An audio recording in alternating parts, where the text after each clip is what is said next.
Assalamualaikum warahmatullahi wabarakatuh. Bismillahirrahmanirrahim. Alhamdulillahirabbil alamin. Wa bihi nasta'inu ala umuri dunya waddin. Wa sallallahu wa sallama ala sayyidina Muhammadin wa ala alihi wa sahbihi ajma'in. Wa la hawla wa la quwwata illa billahil aliyyil azim. Amma ba'd. Langkung dipayun manggakan sami-sami manjatkeun puja sareng puji ka hadirat Allah Rabbul Izzati. Alhamdulillah dina ieu saat dina ieu subuh urang masih dipaparin kesempatan ku Allah kangge ngalaksanakeun ibadah salat subuh berjamaah sareng urang tiasa ngalaksanakeun rutinan ahad subuh. Mudah-mudahan kumpulan urang dina ieu waktu diwuhu rahmat Allah Subhanahu wa taala. Amin. Salawat wa salam mugi-mugi tetep dilungsuh dikucurkeun dipacorkeun ka junjungan urang sadaya Habibullah Habibuna Nabiyullah Nabiyuna Sayyidul Alamin penghulu alam semesta baginda Rasulullah Muhammad sallallahu alaihi wasallam. Para sepuh sadayana, para bapak, ibu, anu primados dihormat sareng dimuliakeun Allah. Seperti biasa sabacaan dikawitan urang istighfar 100 rihan dikawitan ku sayyidul istighfar. Bismillahirrahmanirrahim. Allahumma anta rabbi la ilaha illa anta khalaqtani wa ana 'abduka wa ana 'ala ahdika wa wa'dika mastata'tu. A'udzu bika min syarri ma sana'tu wa a'udzu laka min ni'matika 'alayya wa a'udzu laka min dhanbi faghfirli fa innahu la yaghfiru dhunuba illa anta. Astaghfirullahaladzim, astaghfirullahaladzim, astaghfirullahaladzim, astaghfirullahaladzim, astaghfirullahaladzim, astaghfirullahaladzim, astaghfirullahaladzim, astaghfirullahaladzim,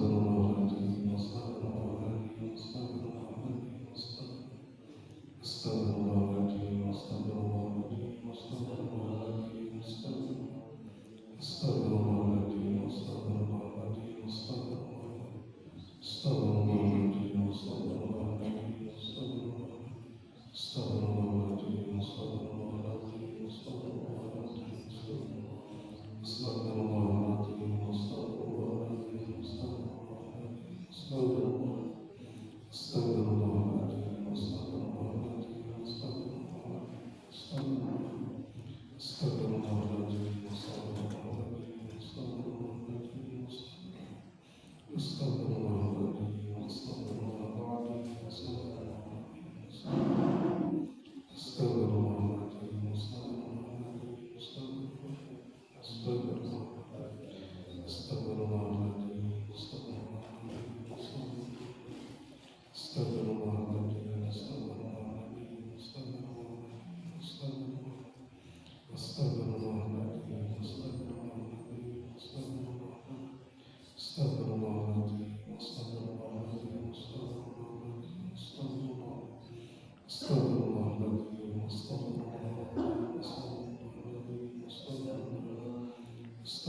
astaghfirullahaladzim, astaghfirullahaladzim, astaghfirullahaladzim,